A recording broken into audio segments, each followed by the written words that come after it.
Welcome back, everybody. This is Eric and Barry from Moss Pawn and Gun, and today we've got another gun gripe video for you today. And across the board, these things have been very popular, and we really appreciate y'all's support.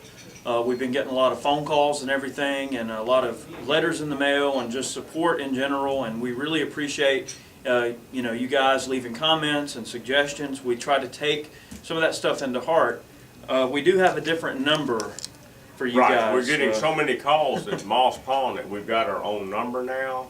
Right. That you need to call if you want to comment to us. It's 770-692-9326. Yep, and you can call and talk to me or Barry, Ray, any of us. And this is our YouTube hotline. Yeah, we got a YouTube hotline now. That's how many phone calls we're getting. Anyway, today's gripe, what we thought we would talk about is supply and demand. Here recently, with the anti-gun legislation that's being kind of sent down the pipeline, and with the increased demand and limited supply for guns, ammunition, parts, accessories, and things of that nature, we thought we'd kind of just discuss the whole breakdown in terms of how supply and demand in the gun industry really works. And it's a very touchy thing overall, just because you've got so many people now that are trying to just really go for these limited types of guns that are out there, that it's really just creating a monster of a problem for the supply and demand to reach, its full potential. Right. I was thinking a lot of these guns are not available right now, so I was thinking, well, maybe some of the manufacturers are holding back because they don't know what to make. I called one of our biggest distributors, Davison's Corporation in Prescott, Arizona, and talked to Mr. Art out there. And he said, Barry, they're making guns as fast as they always did, but there's an 800% spike in gun sales.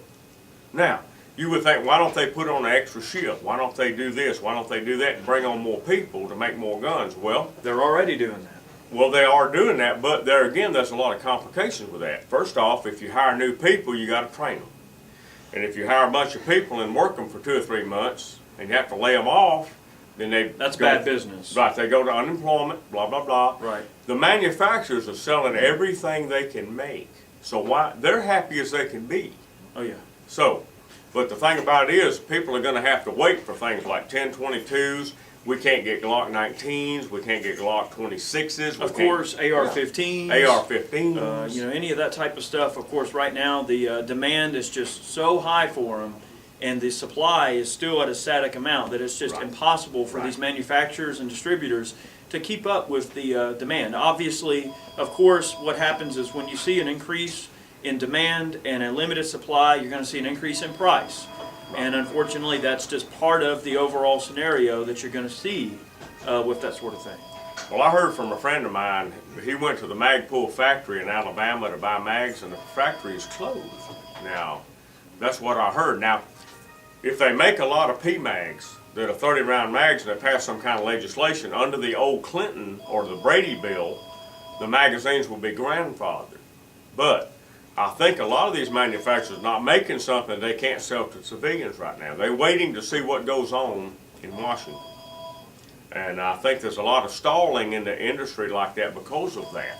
Well, right. And, one of the things that we saw, at SHOT Show was that we had, a lot of these manufacturers we were talking to have pretty much told me that, right now we're just looking to hold our breath. We don't really know exactly, to a full degree what is going to be happening with the production and how these things are going to be allocated. And sorry the phone's ringing. We are a business. We have no way around that. So okay. I realize the phone's ringing in the background, but we're going to drive on. But part of the issue that we're seeing is that these distributors and people whose job it is to sell the product and stock gun stores like ours, what they're running into is that they have a limited amount of allocations that they can make to each individual dealer. And then those dealers on top of that are given a certain amount of selection over other dealers based on the amount they spend and based on the amount of inventory that they stock from that given distributor and everything like that. So what you run into is some of these big box stores, you run into people like Academy, whereby yes, they may get allocated 2 or 3 Ruger 1022 takedowns that they have to divvy out over the course of a week. And granted, yes, you can go into somewhere like Academy Sports or Dick's or Walmart or some of these places that have a large allocation, and yes, you can get a Ruger 1022 takedown for $329. But the problem is that every day when the doors open, you got to fight 30 people for that one gun. Right. There's going to be 30 people waiting at the door to try to get that gun. They sell them before they even put them on the counter. That's correct. I mean, they're sold long out. Now, same thing with magazines and ammunition. Another example, you know, I went into Academy Sports about 2 weeks ago, and I was kind of looking around a little bit, and I was lucky enough, I walked in the door, and I look on the shelf, and they had 30-round Tapco AK-47 magazines for $8.49 a piece. And I bought about 30 of them. And I walked up to the counter, and they were looking at me like I was a terrorist with a whole armful of damn magazines. But the thing is, you know, for that price, you can't beat them. No. I mean, you'd be dumb not to buy them for that kind of money. It'd be crazy not to buy them. So what we're seeing is that a lot of the big box stores, you know, they have these limited allocations that, yes, you can get these products for a really cheap, fair price. But the problem is those big box stores, they don't really go off of what they can know they can sell it for. They go off suggested retail price. Right. And those big box stores, that's what they're bound to. So in short, yes, the deals are out there. You can get them. But you're going to fight for them. You're going to fight the crowds. Now, granted, another option is places like Gunbroker. You can find certain guns on Gunbroker. They're out there. But again, it's a supply and demand issue. Perfect example is like, for instance, right now, a Kel-Tec Sub 2000, generally across the board, a 9mm Kel-Tec Sub 2000 that takes lock magazines. These guns right now, 2 months ago, these guns were bringing about $4 bills. Right. But now they're bringing $1,200 to $1,500 a piece. Because you can't get them. Because you cannot get them. And again, this is a gun that, yes, I got from a distributor. It was an allocation. But again, I might get one of these a month if I'm lucky. Supply and demand, people. Well, now, we had several YouTuber subscribers call us the other week, and they said, Barry, are y'all raising prices? Well, of course we're raising prices. I mean, we would be crazy. If we didn't, we would be having an empty store, and everybody else would be making all the money. It's supply and demand. Right. folks. We would be crazy to not sell a product for what we know we can sell it for and Right. get. I mean, for instance, here's a PLR 16. All right, and here's going to be a shocker. Now, normally we don't give prices out when we do videos. We just don't. But in this case, I think it's important to know what the supply and demand has really done to the price. Kel-Tec PLR 16, $1,700. Right. But I guarantee you this gun on Gunbroker for us is going to sell within a week for this price. It Right. will sell. Right. Because there's someone with $1,800 burning a hole in their pocket that has to have this gun. Right. And I hate it. Well, there's a difference in price gouging, and there's a difference in raising the price for whatever the item will bring. Now, Right. a classic example I like to tell people, when I got out of high school, I worked for a hardware store. And back in those days, a hardware store was the center of the community. This is where you didn't have a Lowe's, you didn't have any place like that to go to. Right. So we had an ice storm one time, and the boss went through the store and marked up everything 1,000%. 10-cent candles were $1. Coleman fuel was $25 a gallon. Coleman stoves, but people had to have those items, so they paid that money. They didn't want to, but they paid it. Now that's price gouging because these people have to have these things. Their kids are out of school, the school is closed because of the weather, and they're sitting in a living room with 17 degrees in there. Right. Okay, that's price gouging. If some dealer puts $2,500 on an AR that should cost $1,200, all you gotta do is walk away from it. You don't have to buy that. Right. That's not a life or death situation. That's correct. Now there's gouging, and then there's going by the market price. Well, another good example, Barry, is like after Katrina, the kind of people that were selling cases of water for $30. There you go. Okay, now that's a classic example. That's 1,000% markup. I mean, Right. we all know that a case of water is like $3. Right. You know, for the cheap stuff, whatever.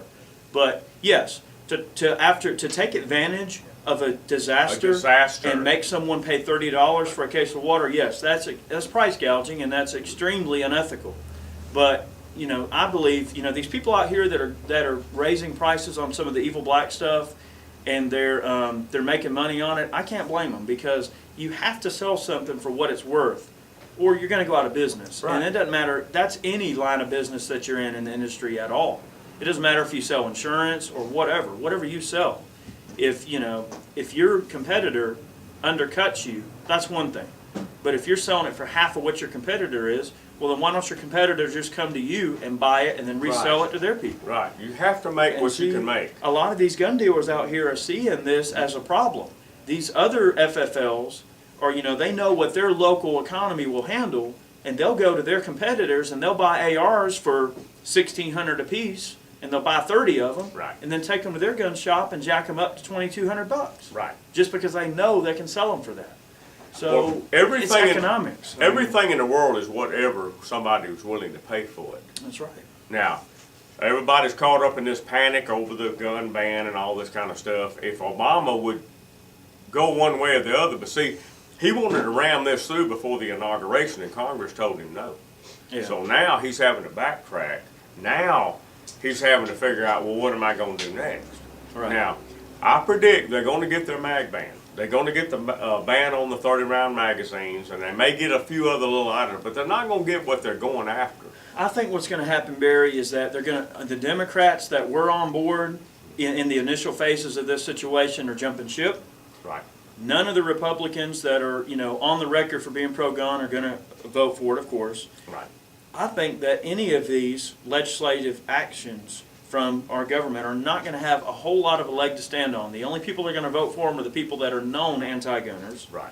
I think they're going to have a lot more difficulty than you might think getting some of this stuff pushed through, because they know that it's a career ender, it's political suicide, and there are a lot of people like myself. I am a one-issue voter, and gun rights are something that I become a one-issue voter about gun rights.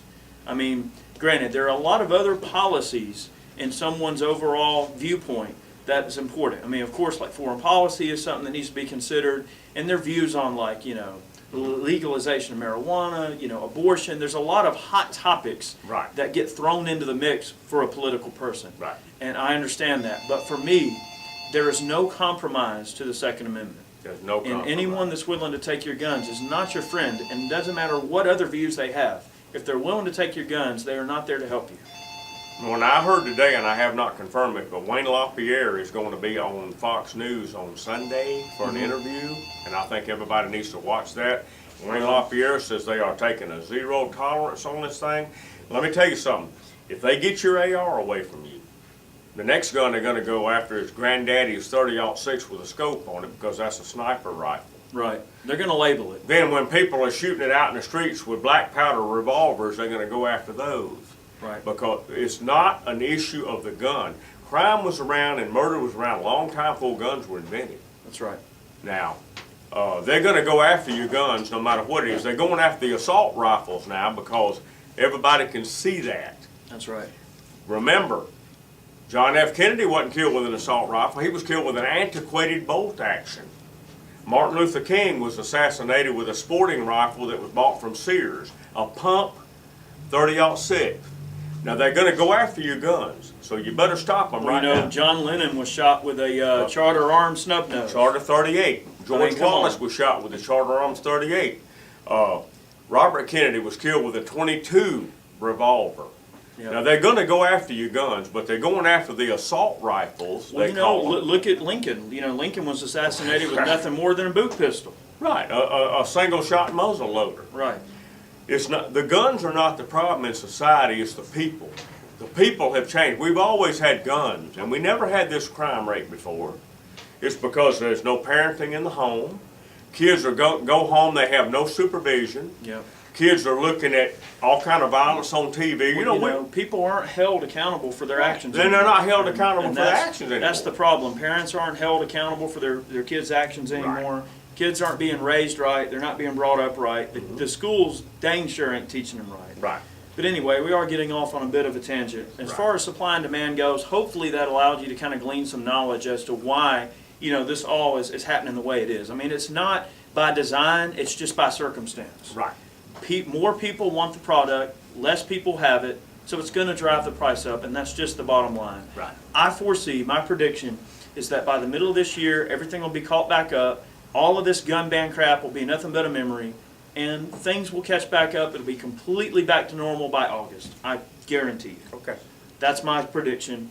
I've been known to be wrong, but then again, I've been known to be right, but that's my prediction. My prediction is they will get a magazine capacity ban. That's all I'm gonna say. All right. I don't think they're Fair gonna enough. get anything up, but I think they're gonna get that. Fair enough. Okay. Now, here's one more thing I want you guys to clarify for me before we let you go for the night.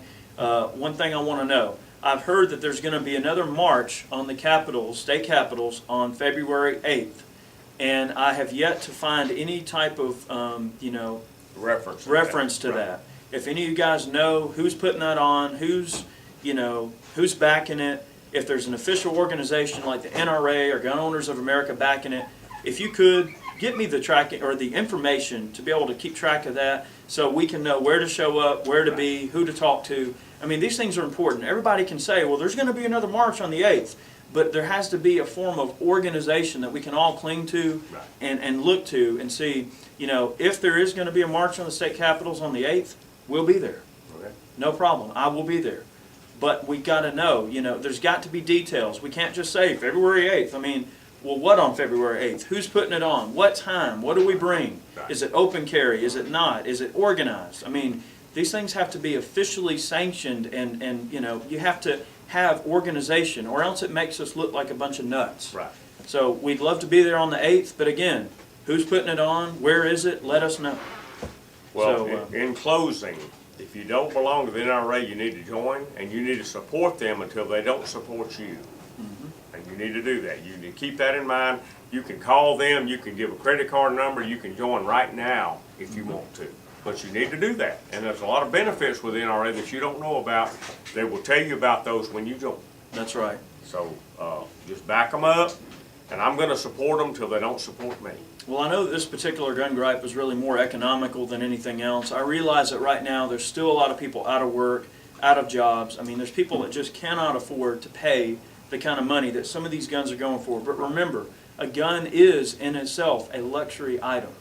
You don't need a gun to, let's just say, survive like you would air and bread and water and milk and a roof over your head and heat and things like that. But remember that, it will get better. And I know there's a lot of people that are having a rough financial time, and I know these types of discussions are hard pill to swallow for some of us, but hopefully things will pick back up. And next week we have a really cool gun gripe, idea that we're going to discuss. I think you guys will really like. Okay. Well, y'all have a good evening, and y'all keep watching us, and we appreciate your support. Yep.